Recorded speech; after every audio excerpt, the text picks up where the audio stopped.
Hello बच्चों, let us see the comprehension. So comprehension says hydrolysis is an acid-base reaction of a cation or anion or both ions of the salt with water. Resultant solution of hydrolysis may be acidic, basic or neutral.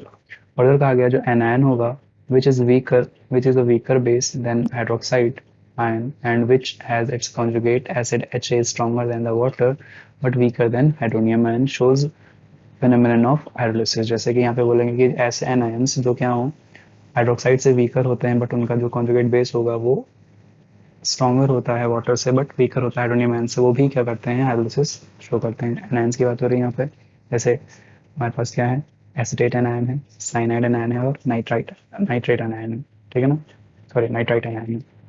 इसी तरह जो cations होंगे जो H3O+ से तो weaker होंगे but उनका जो कॉन्जुगेट बेस होगा वो वाटर से स्ट्रांग होगा और हाइड्रोक्साइड से वीक होगा, वो भी क्या करते हैं हाइड्रोलिसिस शो करते हैं। जैसे अमोनियम आयन हो गया, ठीक है ना, C6H type NH positive ion हो गया यानी कि एनिलीनियम आयन हो गया और N2H टाइप हाइड्रोक्सिनियम आयन हो गया।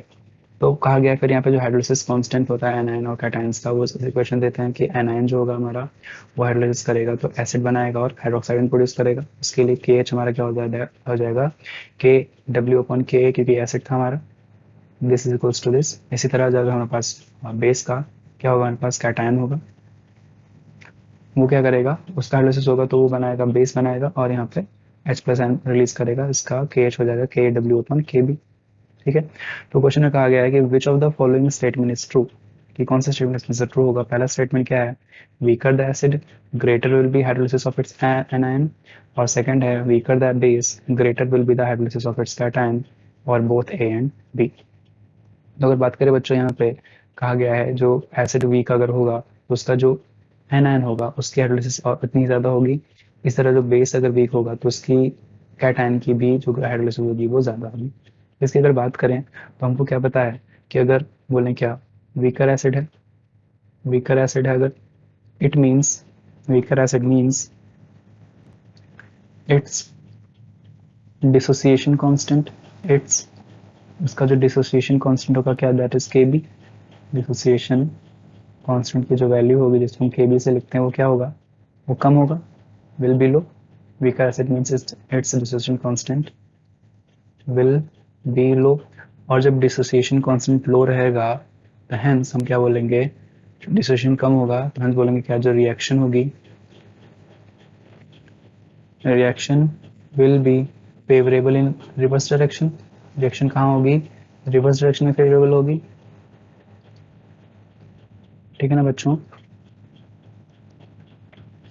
और जब ऐसा होगा तो हम क्या बोलेंगे, देयरफॉर जो एनायंस की हाइड्रोलिसिस होगी वो इजी हो जाएगी, यानी कि हम क्या बोलेंगे, therefore hydrolysis of its anion is greater, ठीक है ना।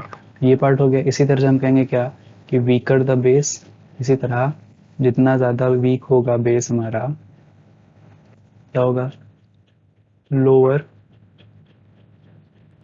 Will be it's Kb value, sorry यहाँ पे एसिड था ना तो ये Ka वैल्यू होना चाहिए था, यहाँ पे क्या होगा, lower will be it's Kb value. अगर Kb वैल्यू लोअर होगी तो क्या होगा, बैकवर्ड रिएक्शन फेवरेबल होगी या रिवर्स रिएक्शन फेवरेबल होगी,